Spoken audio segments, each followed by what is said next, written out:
Praise the Lord. நாள் 48 தியான பகுதி லேவியராகமம் 5ஆம் அதிகாரம் மற்றும் 6ஆம் அதிகாரம். 5ஆம் அதிகாரத்தை வாசிப்போமானால், அதில் சாட்சியாகிய ஒருவன் இடப்பட்ட ஆணையை கேட்டிருந்தும் தான் கண்டதையும் அறிந்ததையும் தெரிவியாதிருந்து பாவம் செய்தால் அவன் தன் அக்கிரமத்தை சுமப்பானாம். இங்கே பொய் சொன்னால் பாவம் என்று சொல்லப்படவில்லை. நாம் ஒரு காரியங்களை இல்லாதது இருக்கிறவர்களைப் போல சொல்வோம் என்றால் அது பாவம் என்றும் சொல்லப்படவில்லை. இங்கே அறிந்த காரியங்களை, அந்த உண்மையை சொல்ல வேண்டிய இடத்தில் சொல்லாமல் இருப்போம் என்றால் அதுவே பாவம் என்பதாகவும் குறிப்பிடப்பட்டிருக்கிறது. கர்த்தருடைய ஜனங்களாகிய நாம் பேச வேண்டிய இடத்தில் சொல்ல வேண்டிய உண்மைகளை சொல்லியாக வேண்டும்.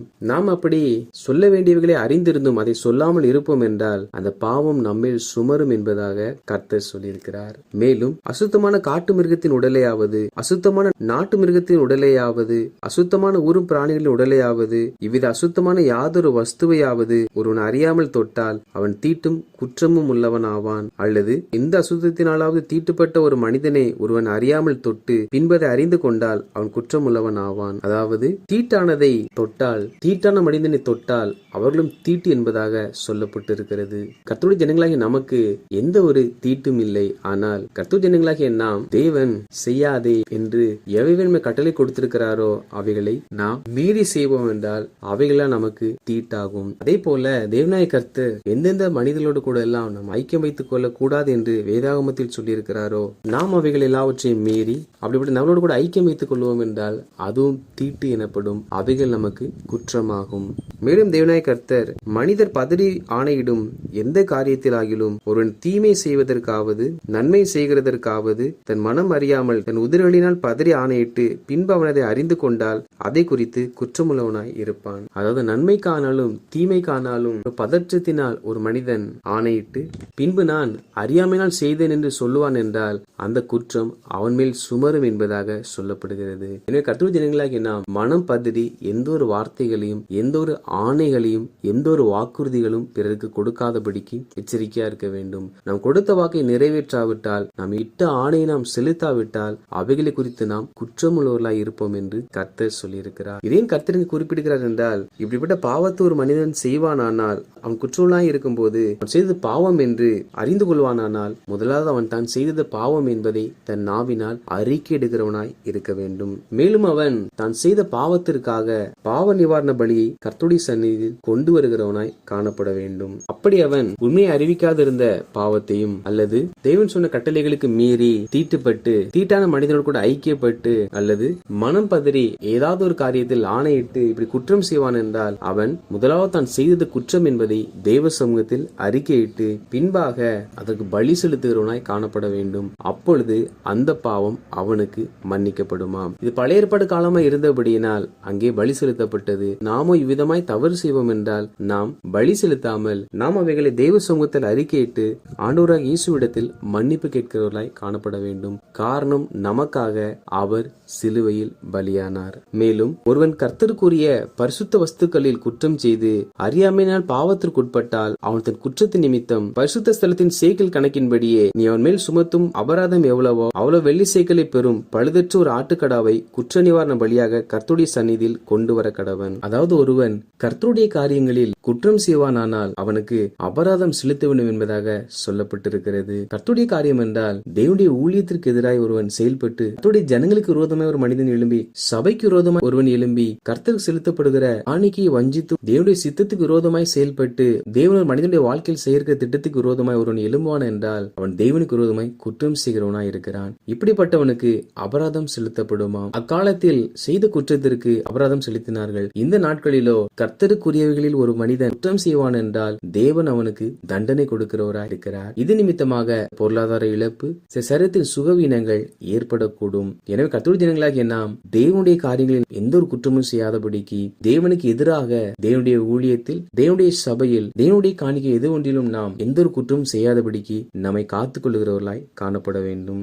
அப்படி என்றால் இப்படி ஒருவன் குற்றம் செய்தால் என்ன செய்யப்பட வேண்டும் என்றால் தேவனுடைய காரியங்கள் என்ன குற்றம் செய்தானோ அதை அவன் நிவர்த்தி செய்வதற்காக பிரயாசப்பட வேண்டும். அப்படி அவன் பிரயாசப்படும் பொழுது அது அவனுக்கு மன்னிக்கப்படும் என்பதாக கர்த்தர் சொல்லியிருக்கிறார். மேலும் தேவனாய் கர்த்தர் ஒருவன் செய்யத்தகாததொன்றை கர்த்தருடைய கட்டளையினால் விளக்கப்பட்ட யாதொன்றை செய்து பாவத்துக்குட்பட்டால் அவனது அறியாமையினால் செய்தாலும் அவன் குற்றமுள்ளவனாய் இருந்து தன் அக்கிரமத்தை சுமப்பான். அநேக காரியங்கள் கர்த்தருடைய ஜனங்கள் பாவம் என்று அறியாமல் தான் செய்கிறார்கள். நாம் அறியாமல் செய்தாலும் பாவம் பாவம் தான், அதற்குரிய விலை கரைத்தை நாம் சுமந்துதான் தீர வேண்டும். எனவே ஒவ்வொரு நாள் நாம் வேத வசனத்தை அதிகமாய் வாசிக்கிறவர்களாக காணப்பட வேண்டும். அப்படி நாம் வேத வசனத்தை அதிகமாய் வாசிக்கும் பொழுதே எது பாவம் எது பாவம் அல்ல என்பதை நம்மால் தெளிவாய் அறிந்து கொள்ள முடியும். அப்படி நாம் அறியாமல் பாவம் செய்தாலும் நாம் செய்த அந்த செயலின் நிமித்தமாக சில தண்டனைகளின் இழப்புகளையும் நாம் சுமந்தே ஆக வேண்டும். அப்படி அறியாமல் செய்கிற காரியத்திலிருந்தும் கூட ஒரு மனிதன் தேவ சமூகத்தில் அறிக்கை செய்யும் பொழுது தேவனாய் கர்த்தர் அந்த பாவத்தை அவனுக்கு நிவர்த்தி செய்கிறவராய் இருக்கிறார். 6ஆம் அதிகாரத்தை வாசிப்போமானால் அதில் கர்த்தர் மோசையை நோக்கி,